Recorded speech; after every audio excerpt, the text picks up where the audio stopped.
I'm going to be looking at some part one topics, films and TV and radio. It's from a magazine with this interesting lady on the cover. She's in some of the older covers also. Why she has purple hair and why she's wearing seems to be a wedding dress. I don't know. It says here she's the iconic, stylish, influential legend. I don't know if she wrote this book. I don't know if she's the one doing the recordings. I don't know if this is a unique revolutionary methodology in the IELTS empire. But I do think there's some useful vocabulary in here. So even though there are some flaws in this, let's have a look at the vocabulary. Do you like watching films? Yes, I do. I am a big fan of films. Whenever there is any Hollywood blockbuster released, I am gonna rush to the cinema and check it out. Okay, so here's the biggest problem. It's pronunciation. If you are sounding like you are saying something memorized, then you're not speaking naturally. And what these people are doing is they're simply reading off a script, which is why, even though the pronunciation of phonemes, the way that they pronounce the words, that's fine, but there's no intonation. They don't use stress much. There are some occasions where they use stress, but in general, speech is very flat. That is the biggest problem. Now, it's not all bad, because for vocabulary, she did use the word blockbuster, which is directly related to film. So it's a good word to be using when you're talking about films. And she did use the phrase check it out, which is also a pretty good word to be using. And the grammar also is pretty well controlled for errors. And then back to the not so good. For the fluency, the answer is pretty short. She doesn't give any examples of what kind of films she enjoys watching. And of course, this is because the people who write the book want everybody to be able to use these answers, whether or not you actually enjoy watching films or not. So they give you this model answer that they hope that you can use, well, you, along with the thousands of other people who also buy the book. So the answers tend to be very short, very non-specific. So you might get nailed for your fluency if your answers are this short. And sometimes the coherence also suffers because of this. Because sometimes the answers don't exactly make a lot of sense. Not in this case, though. For this topic, it's pretty good. What kinds of films do you like watching? I get a kick out of romantic films, comedies, and thrillers, but I don't really fancy those tragedies and action films. Okay, so pretty much the same. The vocabulary is good. She's able to mention some genres. She has romantic films, comedies, thrillers. So again, vocabulary specific to the topic, but again, the answer is so short. How often do you usually watch films? Generally speaking, I watch films once a month, but it really depends. It depends on whether there is any Hollywood blockbuster released or not. You know, I can never resist the temptation from those big hits. Those films' debuts are always tempting. Okay, so here she uses Hollywood blockbuster again, which is fine, but you really don't want to overuse phrases. Now, just one thing about the vocabulary. When we have a compound noun, such as film debut, which consists of two nouns, the S, indicating the plural, goes on the last noun. So it's film debuts, not film's debut. Where would you prefer to watch films? At home or at the cinema? I would prefer to watch films at cinema because it can offer me the most amazing audio and visual enjoyment. It is something that watching films at home can never hold a candle to.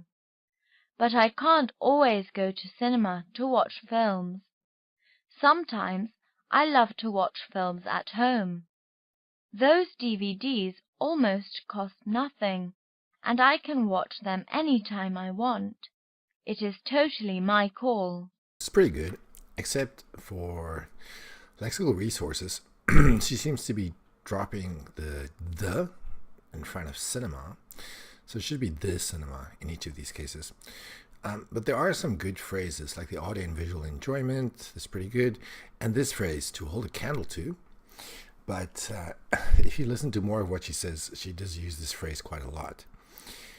And then for the grammar, the questions are sometimes a little weird. Like in this case also, if you look at the question, it says, where would you prefer to watch films? But why would? The question is supposed to be about habits. So it should be, where do you prefer to watch films? At home or at the cinema? And then in the answer, there should be no would, just I prefer to watch films, blah, blah, blah, blah. We use would usually for hypothetical situations that are not real, or when we talk about things that people did in the past, when we talk about past habits, not present habits. What are the characteristics about Chinese films? The first feature of Chinese films is to be extremely entertaining. Actually, movie itself is a commodity, and only when movies cater for all tastes can they fully realize their value of commodity. And comedy happens to be the kind of film that everybody likes. In China, people are crazy about New Year films. It has somehow become a cultural phenomenon in China for audiences to cram into the cinema to watch the New Year films. Now, sometimes you can have your good answers, and sometimes you can have your answers that are not so good. And then sometimes you have answers that just completely go off the rails. This one actually has problems in the question. Question, what are the characteristics about Chinese films? The preposition for characteristics is not about. The preposition for characteristics is of. So what are the characteristics of Chinese films? And then here, where we see actually movie itself is a commodity. Well, movie is a countable noun, so let's throw in an article there. It should be actually a movie itself. And then here, when she talks about the value of commodity, when we have the phrase realize their value, then the preposition should become as, their value as a commodity. And then here, comedy, this should be comedies, because you're talking about all comedies. But the grammar problems are not the worst. The worst of it is the coherence. Just about nothing that she says here makes sense. If we look at the criteria for one of the criteria for coherence, I know it's up in the band 8 box, but still, it's about whether or not you can develop topics coherently and appropriately. This is not developed. This is just a bunch of words thrown together. Actually, movie itself is a commodity. Well, usually when we think about commodities, we think about things like oil, wood, gold, stuff like that. Things that are taken from nature and used. And then only when movies cater for all tastes. Well, that's impossible. There's no movie in the world which everybody likes. Can they realize the value of commodity? I don't know. Comedy happens to be the kind of film that everybody likes. No, that's not true. I'm sure there are millions of people who hate comedies. In China, people are crazy about New Year films. She jumps from topic to topic. She talks about commodities, then she talks about comedies, and then she talks about New Year films. What is the link? How are these things linked? It's become a cultural phenomenon in China for audiences to cram into the cinema to watch the New Year film. What does that have to do with the characteristic of Chinese films? The only sentence related to the question is the very first one. Everything else is just words. How have Chinese films been developed these years? This is one of those interesting questions again. How have Chinese films been developed these years? Films are not developed. Films are shot, they're distributed, they're released, things like that.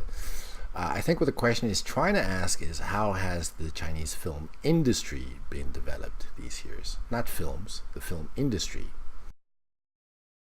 China's film industry experienced hardships and setbacks over the last 30 years.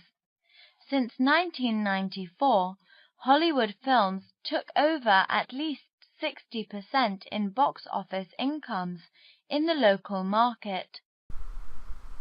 Okay, now here we see some words like hardship, setbacks, that's fine.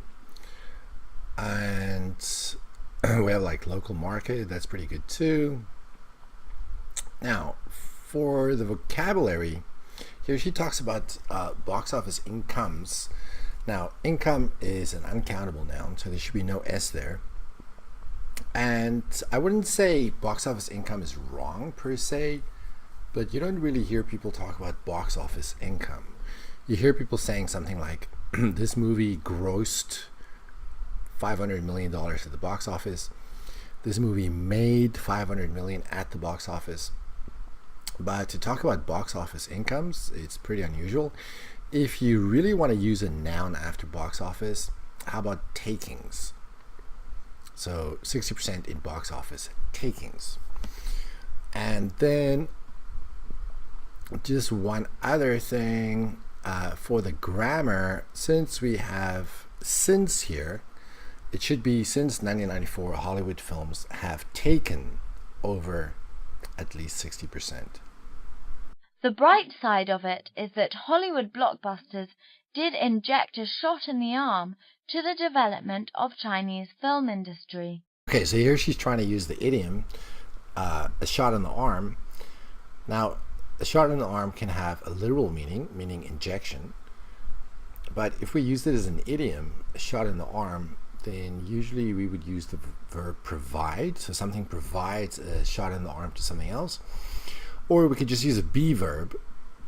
Something is a shot in the arm to something else, but a shot in the arm as an idiom doesn't go with the verb inject. Inject only goes with the literal shot in the arm, not the idiom. And then here again, the article is missing from the Chinese film industry, because we have an adjective and the compound noun is specific, so we need the article the over there. The Chinese government began taking steps to revitalize the Chinese films industry by investing more funds. From 2000, some Chinese films started overshining Hollywood blockbusters in box office incomes. Some Chinese films won Oscars, such as the great martial art Crouching Tiger, Hidden Dragon. The fact that this film won 5 Oscars at one time created a miracle. The whole world started to know about China. I think Chinese films industry has a brilliant future. And she finishes in her sing-songy voice because she's reading an answer from a piece of paper. Now, the vocabulary, here she talked about the Chinese films industry, but one country generally just has one industry. So it's the Chinese film industry. We don't need an S there. And then here where she talks about a miracle, she says it created a miracle. I mean, it's not necessarily wrong, but usually we would just say that something is a miracle. So the fact that this film won 5 Oscars at one time was a miracle. But the rest of this part of the answer is not bad. Pretty good. How do you like those Hollywood blockbusters? It's kind of a weird question. I've never seen any questions that go like, how do you like those whatever? Never seen questions start off like that. And then Hollywood blockbusters. That's a very specific question. It's kind of like asking, how do you like those Samsung phones? Or how do you like those Apple computers? Very specific, very weird. I am crazy about the impressive Hollywood blockbusters. A big hit mainly emphasizes an internationally renowned film director, big stars, an intriguing plot, a grand spectacle, and special effects. This part here about a big hit mainly emphasizing an internationally renowned film director, big stars, intriguing plot, and so on and so on. I don't think movies emphasize the directors. Movies can emphasize things within the plot. Movies can emphasize things that happen within the movie, but emphasize the director. No, movies don't emphasize the director. And an enormous budget is a prerequisite for everything. The word we're looking for here is prerequisite, not prerequisite. The massive advertising is another guarantee for a smash hit. This part here about the massive advertising. Well, one, it should be mass advertising, not the massive advertising. So the grammar is a little bit off. But also, is this true? Just because there is a mass advertising campaign or because there is mass advertising, does that guarantee a smash hit? Probably not. So again, just some words. Does it really make sense? The fact is that a successful blockbuster can attract different audiences to offset the costs and reap considerable profits. However, sometimes films with high budgets can bomb at the box office as well. It all depends on how the audience likes it. Now, is it just me or is that two different people? Did they just splice together the audio taken from two different people? Sounds like it. I'm not sure what happened there, but that's what it sounds like. Now, this last part, actually, the vocabulary is pretty good. Especially when we look at the offset, to offset the costs. And with profits, we have the verb reap. So those collocations go together very well. And then here we have a word specific to movies, to bomb at the box office. That's a very good phrase to be using when you talk about movies. What are the differences between the Western films and Chinese films? Why is there an article in this question? It should just be Western films, not the Western films. A Western film normally features a high budget, an all-star cast, an outstanding film director, a grand spectacle, and amazing special effects. It uses massive advertising to create its huge influence and make people to cram into the cinema to check it out. Maybe she's confusing Hollywood films with Western films. Not all Western films are Hollywood films. There are plenty of Western films that don't have big budgets, but that's not such a big deal. But here, when we look at this sentence, make people to cram into the cinema, we don't need this to here. So just make people cram into the cinema. However, unlike Western films, which feature celebrities or gaudy special effects, Chinese films are mainly targeted at local audiences. So down-to-earth romantic films and comedies are all good prescriptions for Chinese audiences. In other words, Western films feature blockbusters, Chinese films feature local tastes. In this last bit, there's nothing specifically that I can point at to say this is wrong. Well, except for the delivery, of course. There's plenty wrong with that. The way she talks, she's just reading. But in terms of content, there's nothing I can specifically point at to say this is wrong. She just has kind of a different way of thinking about things. Maybe it's just an issue of different cultures seeing things differently. Do you like watching TV? Believe it or not, I am not crazy about watching TV. As to reasons, I don't think there is any particular reason for it. I guess I am by nature like this. And the thing is that I don't feel like watching TV 24/7 like a couch potato. Life is supposed to be much more colorful. What kinds of TV programs do you like watching? Among all the TV programs, comparatively speaking, I love quiz shows, talk shows, and entertainment shows most. For starters, they can broaden my horizons, enrich my knowledge. And watching TV program with my family at home is the precious quality time. Okay, let's start with the last sentence. And watching TV program with my family at home is the precious quality time.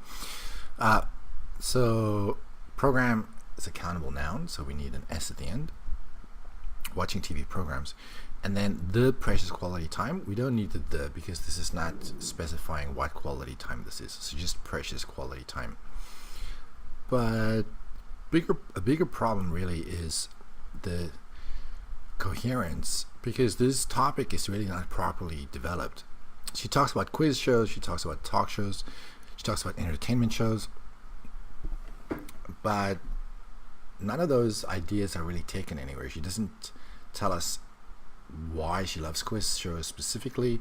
She doesn't give examples of quiz shows that she likes. She jumps from quiz shows to talk shows to entertainment shows, and then she makes vague references to broadening her horizons, enriching her knowledge, and so on. So it's very vague. Nothing is really developed. And the reason why it's vague, well, like I said before, is because this book is written so people can use this as like a sample answer and use it in their test. But really, to get a good score, you need to develop your topics better than what she's doing right here. What do you think of kids watching TV too much? It could be a good thing, and also a bad thing. Now she says it could be a good thing and also a bad thing. I can't really fault her for saying this, but by definition, if something is too much whatever, then it has to be bad. Otherwise we wouldn't be saying that it's too much. So maybe the fault lies with the question, what do you think of kids watching TV too much? Sounds kind of unusual. The IELTS questions would usually be something like, do you think that children nowadays watch too much television? Not what do you think about kids watching too much TV. But just be careful with how you use too. Too doesn't mean very. Too means, well, too much. It's a bad thing. Watching TV can broaden kids' horizons, enrich their knowledge. But it is just the bright side of it. It has a dark side as well. Watching TV too much is bad for kids' eyes. And the worst part is that without their parents' guidance, kids can be easily exposed to too much violence, crime, and pornography in TV programs. The grammar in this answer is really well controlled for errors. No errors.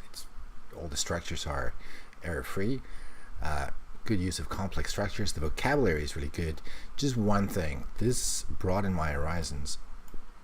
She loves using this phrase. She uses this in a lot of answers, and a lot of candidates also use this phrase a lot. It's such an overused phrase.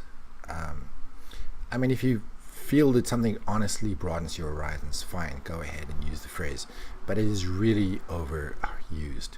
Examiners hear this phrase so often in the test. Who do you think likes listening to radio? Here again, we have one of those questions that have mistakes in them. It's the radio. I guess it would be some elderly people. I don't know how to explain it, but radios can always make people feel quite nostalgic. Another group of guys who are addicted to listening to radio are taxi drivers and private car owners. Listen to the radio while driving can never be boring.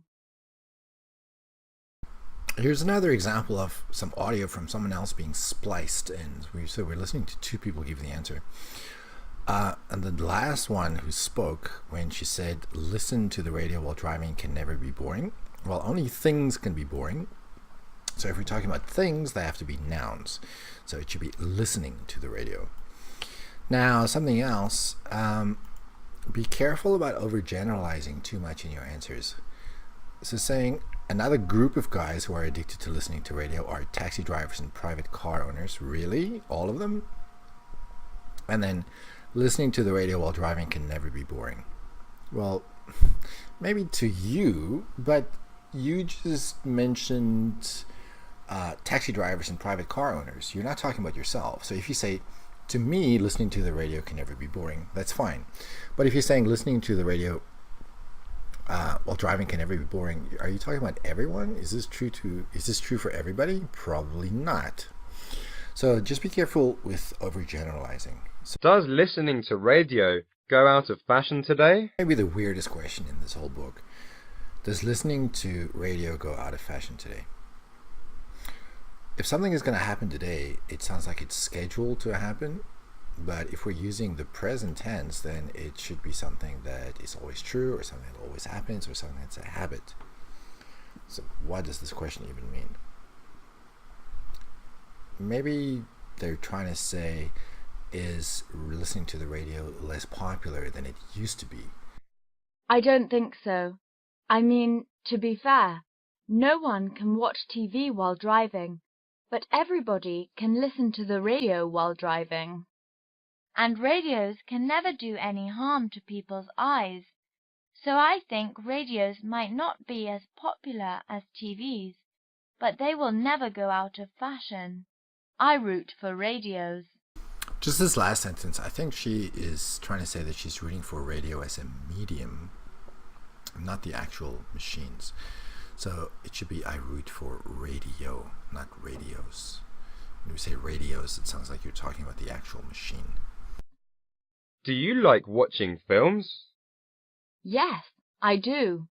I am a big fan of films. Whenever there is any Hollywood blockbuster released, I am gonna rush to the cinema and check it out.